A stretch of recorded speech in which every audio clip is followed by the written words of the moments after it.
It's happening. Yes. Hey. Fantastic. What's the time? We've actually been doing our show for 15 minutes, everybody. Where have you been? Yep. Wow, that's funny. This will definitely be one of those ones where everybody comes up later. And I actually even have questions from Timothy Connolly. Oh, I Wait, think I can't see the comments. Oh no, he sent me one. Oh, okay. What? I guess there are no. There we go. Can't see the comments because I wasn't in the comment section. Panic! All right, yeah. What's up with Timothy? He wanted to know, basically, is there a statute of limitations of reusing the same movie title? His example was 1981 film Neighbors, but then the 2014 movie The Neighbors. Yes, I remember. I saw that. Here's my Dan Aykroyd. understanding. Here's my understanding. The only thing that regulates it is the perception of the marketplace, because there was Suicide Squad and The Suicide Squad within 3 years. But I get what he's saying. You want to do H.G. Wells's Invisible Man or Ralph Ellison's Invisible Man, you can't copyright titles. So yeah, you can do Neighbors one right after another, but you confuse the marketplace if it's too close. Correct. That's all. That's my understanding. Here's a pop culture thing that I haven't done in my entire life of not shaving. I've never done the whole hipster mustache wax thing. Like the Snidely Whiplash thing, and it's big enough now to do it. And I told Walker was making fun of me. I'm like, dude, I'm not gonna do that. It's the dumbest thing ever. That's not me. It was just forget it. And I said, but this is cool. My entire life. All right, let me Rachel Maddow and let me tell you a good story about my dog. He is a dog with papers, Shetland sheepdog. One of the characteristics of the breed is their front ears bend down like that. And good old Donnie, unto the hills, Mr. Donnybrook was his fucking government name, but he's Donnie. Yeah, one of his ears went down, the other one was up. Nothing you could do. Well, he's not going to dog shows, but we live in the middle of nowhere, Vermont. This is the only reason this happened is because my dad was making my mom happy instead of just getting somebody's farm dog, right? And so she could be, this is my hoity-toity thing, the smell of the city here in this Pinewood. Anyway, so the guys tell us put mustache wax on the end of his ear. It'll kind of droop down with the weight. And after a while, it'll just grow that way and you'll be good. And then you can start doing this. And she's like, great, I'll go to training, do all this stuff. We'll be ready to go and get into dog show heaven. And of course, his ear would just go like this. It's like his ear was, you could tape a quarter to it and it'd be like, yeah, now my ear's got a quarter in it. And so there's just something you can't do anything, right?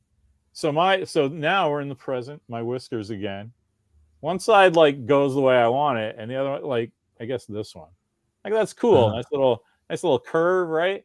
This one, no matter what I do, it just can't get like that. I trim them the same. I'm psyching myself out because it's I'm not left-handed, so I can't get the exact angle because I'm trying to hit it like that. It's a nightmare. And so I got some mustache wax and I put just a little in, and that's the only time I've ever had a vain thought about my looks in my life. And it's more not even vanity of my looks. It's like an OCD thing. It's you know what I mean? Yeah. It's you asymmetrical motherfucker. And anyway. Well, the trick is if you can use a little bit of a hair gel, that will do it very easily. I like the mustache wax because hair gel and, face of the patriarchy. I need a manly thing that says, mustache mud for your fucking face. Beard balm. Not dainty thing that'll work. True. Anyway, I probably bought a 75 year supply. So I'm kind of committed to this. You're a Dapper Dan man. Dapper Dan. We were trying to talk Walker into seeing that movie. I don't know what's happening. No Which interest. one? Oh, brother, where art thou? Where art thou? Mimi started. She was cooking dinner, and she started. I am a man with a like perfect, like Himalayan or not Himalayan, wherever It was- Appalachian, Appalachian, yeah. yeah. Although that's hilarious. Oh, so just no interest in it? Just like not. He basically said sounds good on paper, right? He loves the cast, Mm. he loves the Coen Brothers, and he just wasn't feeling it. He even liked the whole it's the Ulysses basically, Yeah. and we it was great. He was in the mood for something else, but Mimi and I went to say, well, this soundtrack was on #1 for like a year and a half, so fuck you. Hmm. Yeah, I think it was like a country channels had like killed everything. It was like the biggest. We soundtrack drove ever. around with that in the car for months. That's why Mimi, who does not remember lyrics to songs, she doesn't really remember pop culture. It's like 50 first dates with her. She knows that Hunt for Red October isn't probably her favorite movie, but she couldn't tell you what it was about. No. Like it's Sean Connery. She would probably say Alec Baldwin and Sean Murphy are in some submarine movie. Yeah, Hunt for Red October. Yeah, that's my favorite movie. And the thing that's hilarious is it is. When that movie's on, she starts crying before you're supposed to. She starts laughing. She says to the kid, like, "Oh, this is a good part." And then you could watch it 3 hours later with her, and the same thing would happen. Yeah. It's like she immediately dumps all her pop culture memories. It's like Movie Memento. she's like, my husband takes care of that shit. I remember the stuff I do. Whatever. I'm a normal person. And it's just weird to me every once in a while. I know the bank account that our retirement fund is in. Right. Larry Exactly. knows what movie was in, what actor was in what movie that played on our first date. We that always comes up because it's mildly whataboutism, right? But I told her it's not. Yeah. It's we're a rock, right? And one side's in the sun and one side's in the dirt with all the worms and guys who know about Star Trek. But it's still a rock. That's us, right? Funny. It's just I got one side and you got the other, and that's awesome. That's I like that way. I like that saying it that way. That's interesting. Yeah. I'm just real happy. It's always a fun. That I don't like the sun. Fuck the sun. I'm glad she's got that covered. The sun's great. Good job, honey. It's always a fun game when I try to watch a movie with Ches, and Ches is like, "Oh, we just saw this," and I'm like, "Okay, I know we didn't. What are you thinking?" What movie? Interesting. It'd be like Asteroid City, and I'm like, "Okay, are we thinking of Grand Budapest Hotel, or are we thinking of Geostorm because something crashes out of the sky?" Oh my God. Do you ever get a direct answer? Sometimes. Yeah, most of the time. I imagine that's you, though, right? I imagine that your perception. Oh, perception. Remind me to go back to that. I imagine your perception is correct, but so's theirs, right? I mean, Yeah. it's like, but no, it's never wrong. Well, no, I'm not saying that. I'm kind of leading into this. Have you been, about the Mandela effect, right? Yes. I just thought that was fucking nonsense until this morning. Okay. So, Interesting. apparently, I'm not this giant James Bond fan, but I know the late 70s and early 80s ones well because that's when I was going to James Bond movies on dates and getting into trouble and sneaking in. I have memories about going to those movies. So I remember the movies themselves pretty clearly, too, because it's part of that time we drank 151 and went skinny dipping or whatever, right? So apparently, when in Moonraker, when the hot eugenics perfect girl comes down and smiles and at Jaws, and Jaws has got his big old chomper teeth, and she smiles and has braces on, that they have this moment, and it's awesome that it speaks to Moonraker can't do the perfect thing because she's a hot chick, but she's got fucked up teeth, and that's the point of the fucking scene. And apparently they're trying to tell everybody. I saw that in the theater and the first couple of ABC movie of the week things. And then I do remember if anybody talked about it, yeah, it's not there, but whatever. Maybe the tooth lobby got involved, the Orthodontist Association. I didn't really care about it because I was like jobbing and getting married, and I wasn't really paying attention. But it's flared up again, and you cannot fucking find proof on the internet that those braces exist. She had braces. Except I know this is what I'm saying. I know that for sure. Dude, I would go to my grave. My last brain cell would go, no, fuck no. She had braces. There's something fucking going on. So now, well, wait. When you rewatched the movie, did you just rewatch it recently, or no? It's a thing. Some of my friends are talking about. My buddy Pat Roy, who's a set designer down in New Orleans. He's a good guy. Because he's a set. It's not designer. He's the guy Dresser? that places. Yeah, set dresser. So he's a solid guy because every once in a while he'll be like, oh, I was on this astronaut show and here's the guy's diploma. And so we have all this random stuff framed up in the chill zone because of Pat. So right on, Pat. Anyway, he brought it to my attention, and now everybody is like, the only thing you can find are like obvious things that have been doctored to add the braces because of like, this is what it looked like in my memory. And then people will fight, no, the braces, they were much bigger. It's a Jaws joke. Dude, that scene doesn't make any sense if that doesn't happen. So I went from, that Mandela effect thing is idiotic to, dude, one day I'm going to wake up and Deckard has always been a replicant in Blade Runner. And it's just gonna kill me. I'm like, it's the Matrix is glitching, man. I would swear to God forever she had braces. Huh. I'm reading it's like Dolly never had braces. Never. Dude, like weird. I disagree to the end of my soul. No. My recent Mandela effect is probably one that you won't agree with, but I have to grab it to show you. Well, no, man. I'm part of the cult now. Like, maybe I don't see yours, but I have one. So the concept exists to me now. You know, there's no fucking way that's all been scrubbed from everybody's memories except ours. Big Trouble Little China, right? You okay? Nice one. The knife right here. Okay. I don't remember that being there like always. Yeah, no, that's always been there. I remember it from replica shirts from back then. So I don't know. I can't tell you if it's in the movie or not, but I know what's his name? What's the artist's name? It's Drew. What is it? Sturzen. Sturzen, right? Yeah. Yes. Oh man, motherfucker. I'm not saying Drew Sturzman's name anymore because my ankle just went, ow. No, go ahead. On. No, I thought you were looking for something, so I was gonna fill a little dead time saying Steve Ukraine's wait, have you not seen this? Is waiting on the introduction. Oh, yes, it is. That's an how introduction and a final review. Yeah, well, there's always that. We should talk. Actually, we can do this now. It's fun.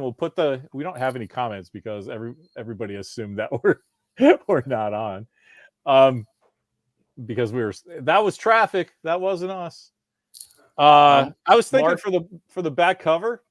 You know that pic of the three of us in Walker when we went to Ant-Man, that double feature Ant-Man? Can we do that? Yeah. And then the thinking is that then all four of us can sign the back as something, right? No, I love it. Where we all legit like have a reason to have touched it, right? I think that's perfect. That's great. I mean, it means a lot to me because that's the first time that Walker joined the movie crew in our family lore, you know. So that would be kind of like next generation. Wait, have you not seen this? So I think that's perfect. All right, right on. I'll tell him. I appreciate it, and Mimi does too. That's awesome. He has always had the knife. He has always had the knife. And then there's the other version. There's two famous versions of that poster. There's obviously him standing there holding the gun and the grenade, I think, or whatever he's holding in his hand. And then there's the other one where it's the bigger David Lopan in the background, and he's in the front, and Kate Capshaw's hugging him. And that's the one where he actually has the knife in his hand. So he always has a knife. So there's two of them. but there's one he doesn't have a knife in the lapel in his pants, and that's where you might be confusing both posters together. All right, you're maybe I went mute. Oh, I think we all just jumped to a different universe. Oh, have you seen the one though about the Sinbad movie where he plays Kazam? Kazam? Yeah. That's why I thought it was nonsense. That's all, you know. Did you hear someone found the movie? No. No. Oh wait, there was one that I like about it was like Fruit of the Loom. Like the in a cornucopia. Oh, the cornucopia. Yeah, it's always been in the cornucopia. Yeah, and then Fruit of the Loom said it's never been a cornucopia, and then people are like, and people are like, well, here are the 3 shirts I have hanging in my closet right now with the cornucopia in the tag. So what was that about then? Why would they do that? Good question. Yeah, you know what that is? That's some kid answering their Twitter. Probably. You know, because who would say that? Anyway, when you left to go figure that out, Mark, we gave you crap about Steve's book and waiting for the intro. Oh, I hear everything, buddy. I heard it all. Just because I'm not on camera doesn't mean I can't hear you guys talking. All right. Well, I want credit for not hiding. Oh, well, thank you. Yes. Not running from my giving you a hard time to your face. Oh, speaking of which, are we trying to see Furiosa? Oh, what is that? That's a good point. It's not this weekend, is it? I think it's next weekend. Well, you know what? Hold on. Let me do some research. Because Mimi and Walker are running the beta breakers like lunatics. Oh, it's coming up. Yeah, it's like Saturday, right? Sunday? I forget. It's either Saturday or Sunday. All right, let's see. Furiosa.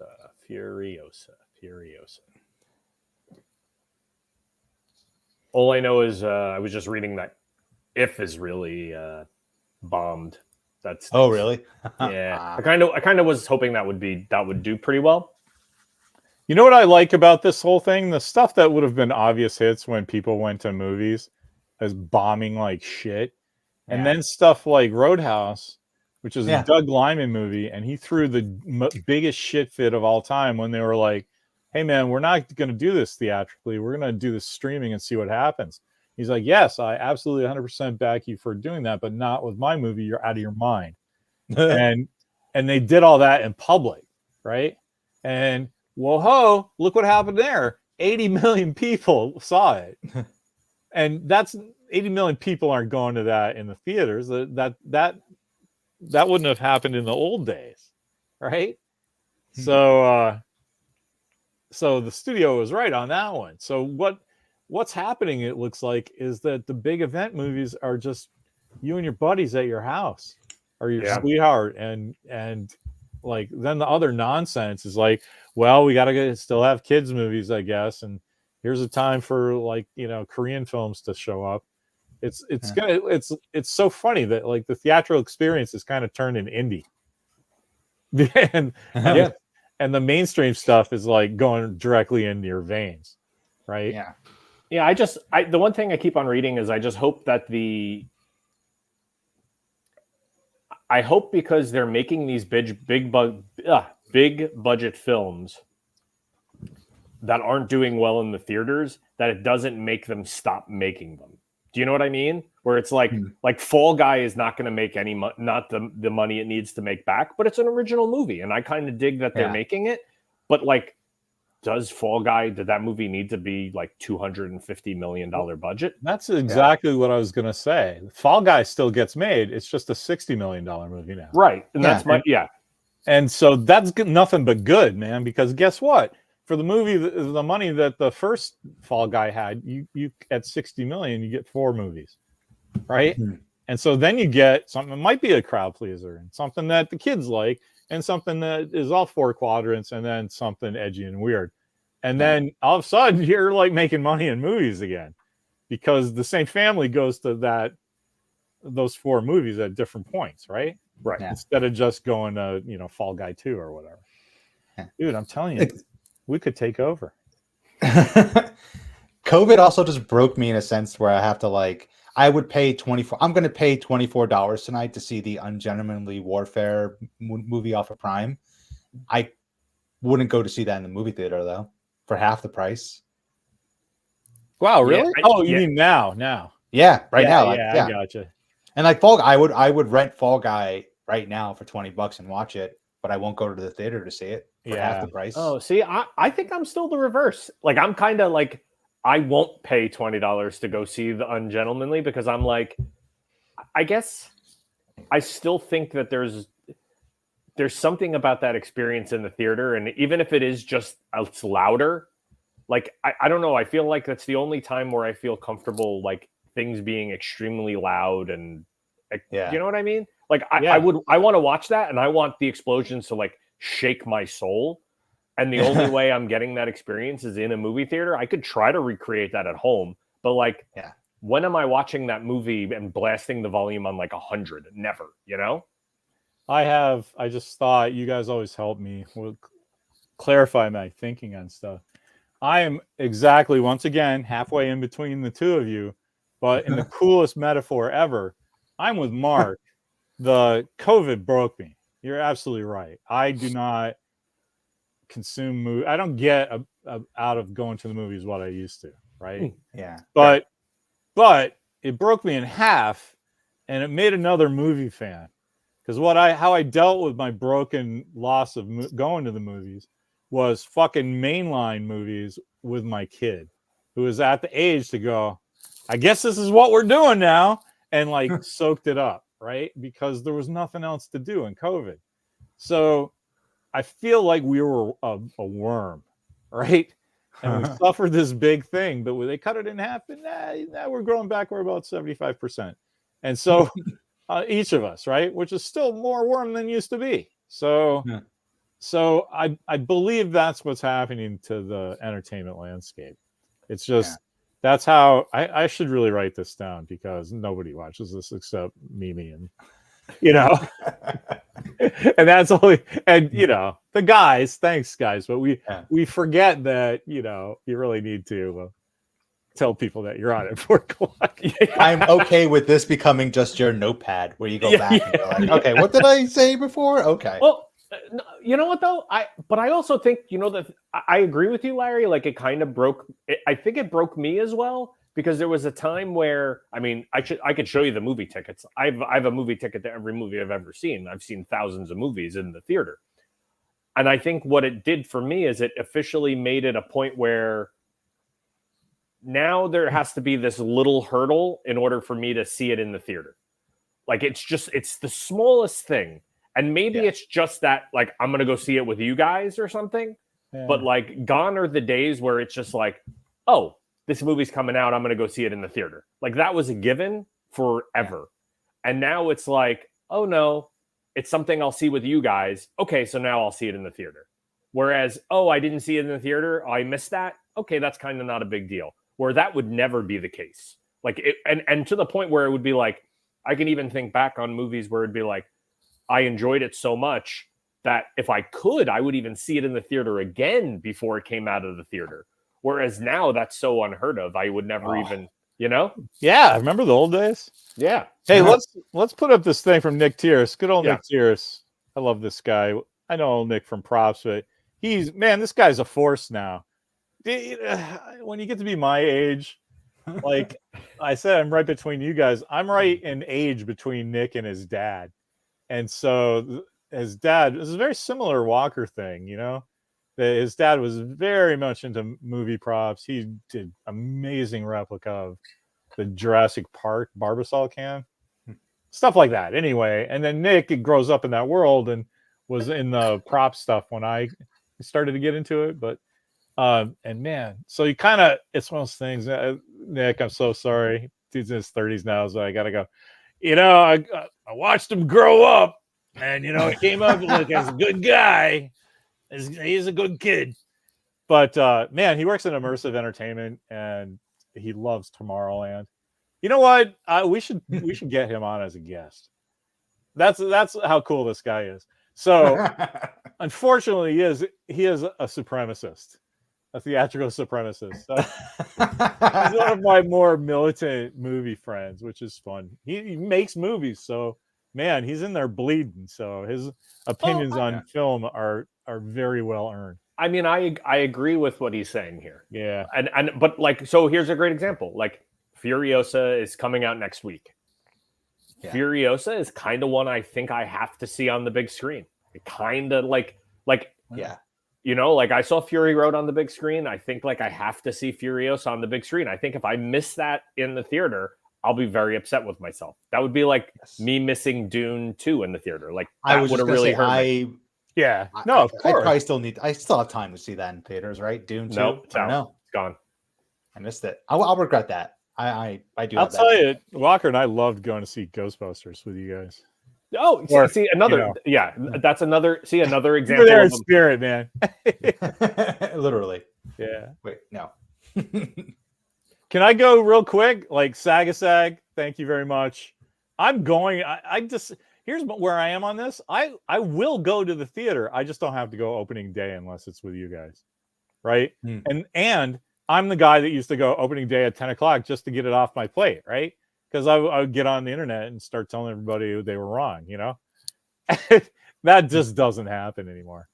And here's good old Pat Roy. I was telling you about the prop guy that, funny. The diplomas and stuff. So good old Pat. Thanks, man. I'm sorry you had to listen to me say nice things about you behind your back. Let's go back to talking about how bastard. He's obviously a serial killer. Pat worked on Preacher, man. We should get him on here. Oh, that's cool. Yeah, he can tell me if my prop I won off of online was actually real or not. You probably bought it from him. I probably did. It's a pack of his cigarettes. I don't know. What brand is it? Some Mala Lights. It's pretty cool. I don't know. You have a cool little collection of props going now. It's super small and random, but it's cool though. What do you have from X versus Sever? I have Antonio Banderas's Zippo. So stupid. Can I tell you something beyond awesome? Yes. Star Trek Strange New Worlds, this season's co-executive producer, friend of the show, and all-around awesome guy, Alan J. McElroy. I think that was his second or third theatrical film he had written. Really? Yeah. Really? Yeah, his first one was The Marine with John Cena. And there you go. Hey, I like that movie too. Dude, fun. Walker loves that movie. Yeah, that's but Alan, the reason I know Alan is because he was involved with some guys who optioned the astronauts. And it's a big regret of my life that didn't happen because they were going to do a perfect version. It made me really happy. But, million reasons to say no. But the cool thing, I have no regrets about it because I learned a lot of stuff and I got a buddy out of it. And man, it's really cool to watch his meteoric rise because he's just like us, man, playing Kirk and Spock on the playground. But he grows up and gets to write the words. And I just, that's amazing. That's awesome. Cool. Anyway, you said Discovery or Strange New Worlds? Both. I think his first because he's a writer, but then he got up to executive producer, which is it's a bump in pay. I don't know exactly. I think you get a title and some more money, but he's still involved in the writers' room. So and he writes episodes. He did like 2 a year, I think. Definitely 1 each season. That's amazing. Jesus. But I can't wait for that season to start up again. A Strange New Worlds. Yeah. You guys missed the last Star Trek. Price wasn't around, and my ankle was killing me, so I did some Star Trek. I saw some JPEG with a Paramount logo on it, and it's like it starts next year, and here's the titles of the 8 episodes, and it was all nonsense. And I was like, I don't know what the fuck they're thinking, and I started to go off. But my good buddy Rick Austin, you guys know, goes, dude, don't go off. Don't light the fuse. You know it's your foot. And I'm like, yeah, you're right. And it turned out it was some nonsense. But see, I wish like more people treated me like my wife and my oldest friend. It's like, it's like, I'm just fucking Mr. Furious from Mystery Men, It's not a big deal. Just tell me to calm down. I'm like, you're right. Anger, subsiding. Yes, Dunk that's it. bullshit. You're right. I'm a dick. It's just, that's all you have to do. Is that the last season of that show? Discovery? It's Strange New Worlds, right? Is it? No, isn't one of them only have one more season? Yeah, Discovery is ending. We're in the middle of Discovery's last season. Oh, and Lower Decks too, I think. One more season. Yeah, one more of that. Okay. Except I'm fine with that because they're going to cancel Starfleet Academy and just take all those resources and put it into a live action Lower Decks. And it's just, eventually the end of season 2 is Boimler becomes captain of this new ship, and then it's still called Lower Decks, but you're following the other guys, the new Lower Deck guys. And like, dude, okay, that's awesome. I know, I'm telling you, you can take any Star Trek fan and they will pitch you a better show than whatever nonsense they're doing now, because they could have potentially done. Yeah, it's just, what the fuck? What the actual fuck? Anyway, here we go. What? Sorry. Nah, it's everybody. My family knows that like 4 to 5, I'm chatting with my friends, so don't text unless it's a big deal. But one of the guys who has been a frequent guest on the show understands what that means, and then somebody else is just like, what time is it? I don't care. It's funny. Well, I got tickets for Furiosa if you want to see it next week. So. What day? Jesus, next Thursday? Next Wednesday? Thursday. I pinged it in our thing. So I love Steve. Well, now that Larry's passionate and emotional diatribe is over, what you really want to know is we're going to this movie. Yeah. I have to see it. I have to see it in the theater. Supposedly she has 30 lines. She has 30 lines in the entire movie. Excellent. Huh. George Miller. Great. I'm sorry. I thought the Larry was assumed. I'm ready for that. And come on, Thor is like, isn't he supposed to be like young Immortan Joe? Isn't that the character? No, because Immortan Joe is in it. He's a different character. Oh, okay. So there is a young Immortan Joe though. Yeah. Yes, in it. Oh, yeah. Let's go. Let's fucking go. Let's go to that movie. Yeah. Where are we? My thing, what I think is super cool, and I told you this, Larry, when we first saw the trailer, is that Thor is doing the old timey like 70s Australian voice. Yeah. From like the old like movies and stuff. And that is like, that's bold. That's can I just tell you, that was like the warmest feeling I've had for another human being in the last 20 years. When you said that, I was like, wow, there's somebody who fucking gets it. That's cool. I can fucking get hit by a bus now. Because who thinks about shit like that except guys like us, right? People that have watched way too many things. Australian 1970s drive-in movie. Yes. I mean, come on. Anyway, what's ironically, you do need to see Happy Feet 2 to understand Furiosa, oddly enough. Roundhouse Network. Oh, that's our buddy Tim, right? What we saying? I think you so. Got the message from Timothy Connolly? Yes, we did. Oh, yeah. So answer that. I bet he didn't hear it in the beginning. Or we were probably talking about that before we realized that we weren't live. So you could actually read it again. He could get his Oh, yes. The statute of limitations between naming a movie the same movie title. Yes. Which we said the naming the naming is the least barrier of entry. It's like kind of has to, right? Like that's what you can't copyright titles is basically the simple answer. So you could do different movies back to back, but I don't think the second movie would want to, because it's not a really sound commercial choice. But I will tell you, I mean, we did a Nobody pilot for ABC Family, right? And then 5 years later, there's the Odenkirk thing called Nobody. So it's not infringing anything. It's completely different things. It's just you can call two different things Nobody, and nobody cares. Because it's so different and distinct, right? So there's usually no confusion in the marketplace. The only time there would be confusion is if they're not wildly different and it's really close together.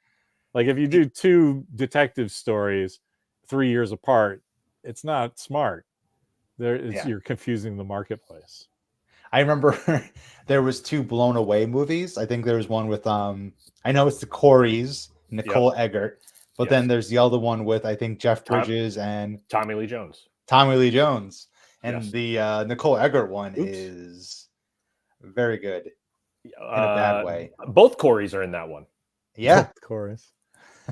We ended up on our YouTube journey, the kid and I. I played him the Sunglasses at Night. So that's a Corey. I don't know if it's one of the 2 Coreys, but it's a guy named Corey. And so we kind of went off on that and forgot to solve the question whether Corey Haim and Corey the singer. Corey Haim, yeah, it's got to be a third guy. Anyway, Corey Hart is the singer. Right, there you go. But so now there's in the quantum universe, because I confused it and voiced this idea aloud. Corey Hart was in like 80s teen comedies with those guys. Yes, he was in that other license to drive a boat. The one you didn't think. I just thought, a cool, 3 Coreys instead of the 3 amigos. 3 Coreys? Right. That's the big reveal. You've seen Corey Haim. Well, so Blown Away is 90. Blown Away with the Coreys is 93. Blown Away with Tommy Lee Jones is 94. So there you go.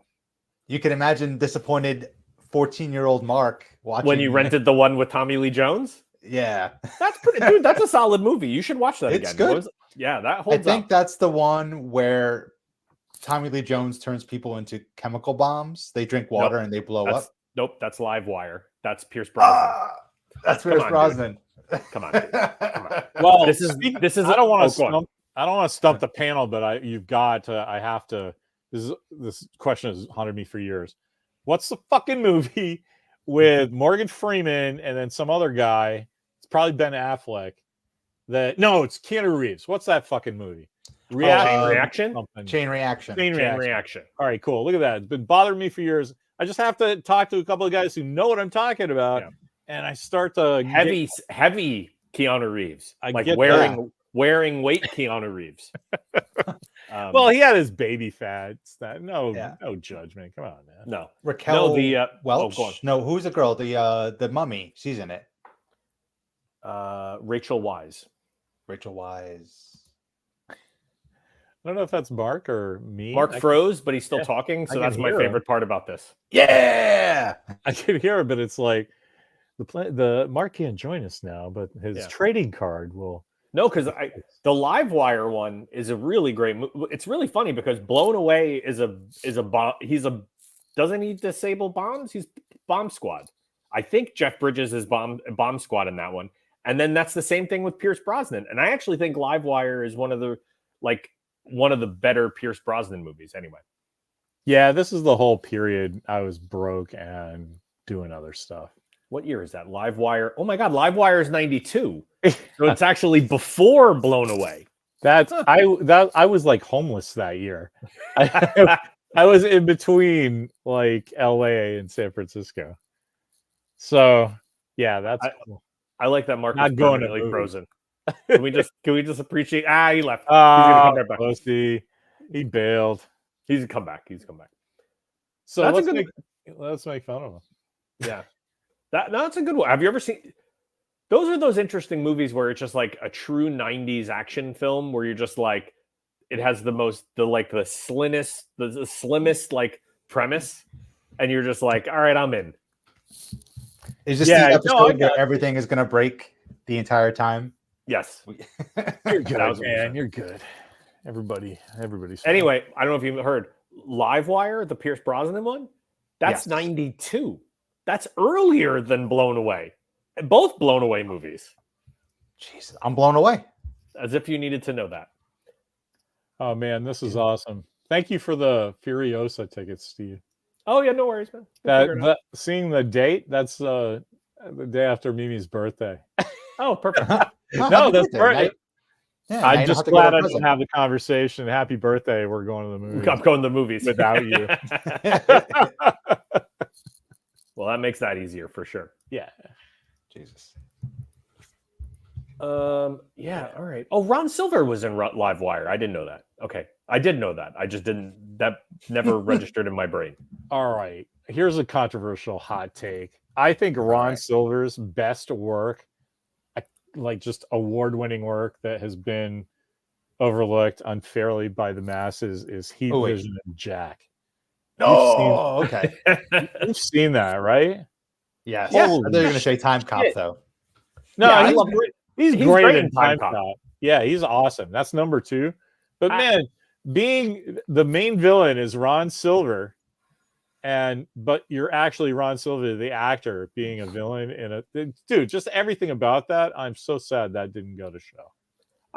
He's actually Ron Silver plays in one of my favorite movies I've ever seen of all time. It's the movie called Reversal of Fortune. It's the one Jeremy Irons wins the Academy Award for when he's Klaus von Bülow, and it's about like he's Alan Dershowitz in it. Yeah, that movie is so good. It's honestly Agreed. like it's one of the best movies I've ever seen ever. Yeah, you've never seen that, Mark? I feel like I did, but I can't remember anything about it. I don't think I did actually. Ron Silver is great in it. It's so good because it's like it's the story about like Klaus von Bülow and like supposedly killed his like super rich wife, and it's so fascinating how they filmed it. Of like it's like talking about a case and just like lawyers and like explaining like this is his perspective on how it went through, and this is her perspective on how, and it's like 3 different tellings of the whole entire movie. It's so brilliant. And the fact that he won like it's the fact that Alfred, an actor that played Alfred won an Academy Award is because Jeremy Irons is fucking amazing as an actor. Yes. 100%. You should see it. If you haven't seen it, you have to see it. Honestly, it's like top 5 favorite movie of all time for me. One of the things I remember most about going to see it in the theater is me and all of my pals and stuff. I was actually on a date with this one, but with like a few other people. But we were kind of off to the side and like doing our own thing anyway. But on the way out, it's always like this tumultuous mess of people going, "Yeah, let's go do this. Hey, you love that? Oh, that thing was." You remember being a kid, and I remember this one. We just walked out, and like everybody was kind of like, "Wow, that was a really heavy movie." But you were sort of like, it was the experience of like, we were so young, we didn't get the feeling we had was like we were in the presence of greatness. You know what I mean? That was like tautly written, superbly acted, like just anything in that, you're like, that's everybody at the top of their game. Of course it won all those awards. But that's weirdly why people don't talk about it, right? You're like, no, that's just one of those pretty things that we leave up on the shelf. It's funny. Yeah. That's actually really funny because it is one of those movies where like if you want to show a movie that's perfected, like the courtroom, like legal, like that's one of them easily. And I mean the one of the actors won, the best actor award for it because that's how good he was in it. And it was like, and you it's funny, no one talks about it. And it's not like that we're kind of browbeating Mark a little. It's like, you will watch this film. You will report on it next time. I totally. It's on. Add it to the list. No, it's solid. It's really solid. Like, and it's a thinking movie, but it's Glenn Close is in it. She's amazing. Jeremy Irons is in it. Amazing. Ron Silver's in it. Amazing. And there's like 50 cameos in it.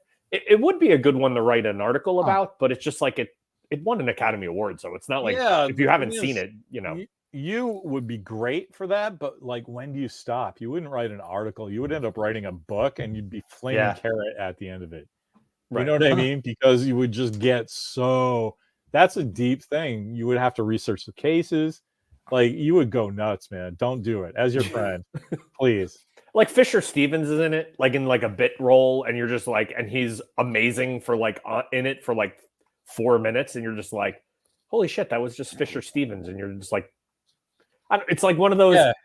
I don't know. It always reminds me of sometimes at times in Hollywood, a movie gets made that they get people to cameo in it that makes no sense, but the acting is so spectacularly good. Like when like John Candy is in like JFK, like John Candy's scenes in JFK are so brilliant. Yeah. It doesn't even make sense. You're just like, how come I never saw that John Candy act ever again? Because it was the best acting he'd ever done in his entire career. And it's just like, but it's like weird things like that. Like there's this really great clip of, if you ever see the movie The Shooter with Mark Wahlberg. Oh yeah, man, Walker loves that movie. So there's the one scene where he's talking to the guy, like he's like, I know a guy who knows stuff about like shooters, and it's and he's actually not an actor. He's like a musician from the band, from the actual band called The Band.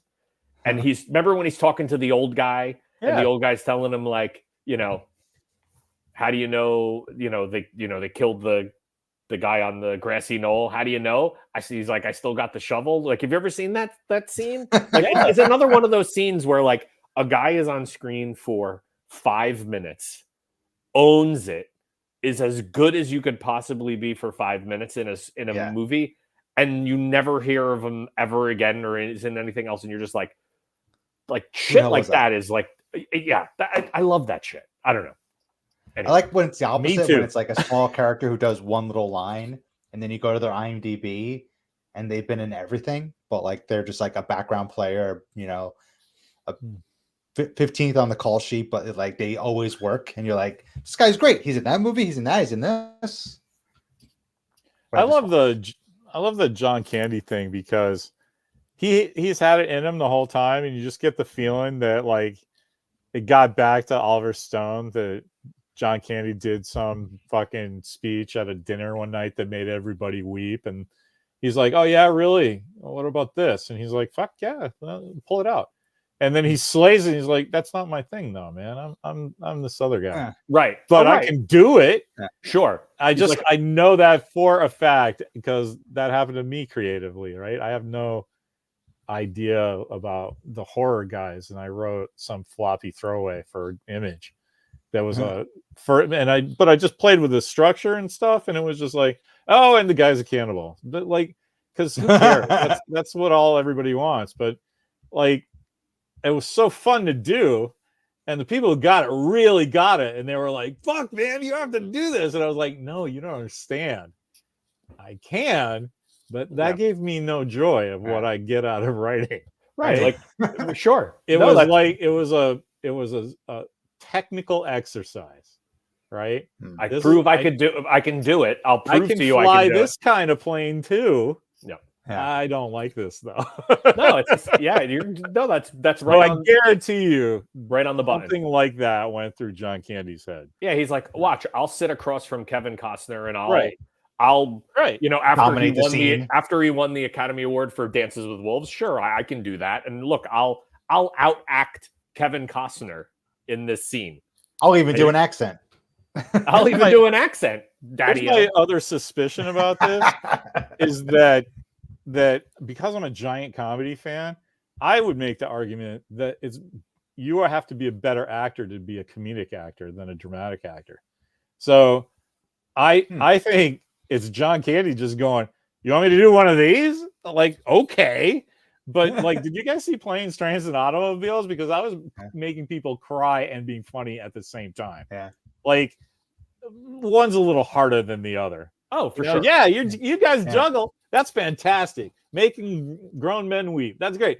I'm juggling 3 chainsaws. It was blindfolded, and people are laughing. Well, I mean, did you see that interview with Steve Martin when he pulled out the script from Planes, Trains, and Automobiles, and he showed the whole monologue that John Candy had at the end, but they cut it all out down to one line, and just Steve Martin was crying just thinking about how good he was with that monologue and how he was able to kind of just wrap it all up into one sentence. That he was brilliant. He could do everything. He could do anything. Yeah, I completely believe that. Well, I mean, if you think about it, his whole entire thing in Home Alone, he's not even supposed to even be in Home Alone. The whole him in the back of the truck and the Oompa band, and it's completely ad-libbed. It's completely him just coming up with ideas, just sharing them with what's her name, Catherine O'Hara. Yeah, and it's complete. There's no and they were just like, "All right, you're John Candy, just do it." And he's like, "All right," and it's just like It's what I do. It's what I do for fun. Yeah, it's crazy. I never got another Harry Crumb movie. That's the saddest part. Wow. That's probably a good point to end on. There you go, Mark, with a cold sober dose of reality. No, Thanks, guys. always. That was super fun. Thanks No, to that the was great. guys in the comment section. It was really cool to have like Popping Nick off. and Sagasag and Timmy and Pat Roy. Who did I miss? No one. That's awesome. That Comedy. was awesome. Thanks. This was guys. good. It was really fun Well, chatting. Always a So pleasure, I boys. guess Always before cool we to drop talk movies too. before we drop off, we should probably make an executive decision since we are going to see Furiosa next week. We probably should. We'll what you want to punt this a week then? So next week we'll do Furiosa and then, or do we do an You just early? want to do it on Friday? Let's do it on Do Friday. it on Friday. We'll do the movie and then tell everybody to go fucking see the movie because it's fucking great. I can Yeah. probably do my reaction before I see the movie. Yeah. Well, that was just fantastic. Chris Allen Yeah. just nailed it. It's no notes for him. He's crushing it. And that Mel Gibson cameo was crazy. Oh man, They greenlit a prequel though. a prequel to what? Fury Road. Okay, Mad Max though. Mad Max Fury Is George Miller directing it? I hope he is. As long as he's still Right. doing Let's stuff go. with it, I Yeah. don't care. If he's doing it or involved in some manner, like writing, directing, I know he's getting old, but if he's like one of the main force guys, yes, please make him until he dies. I agree. Once you bring in Alex Kurtzman to, well, it's anger management, Max. Like no, I'm not gonna care. But that fucking Australian, crash shit, yes, right into my veins. Thank you, George Miller. On that, Always a pleasure. Bye, boys. Uh-oh.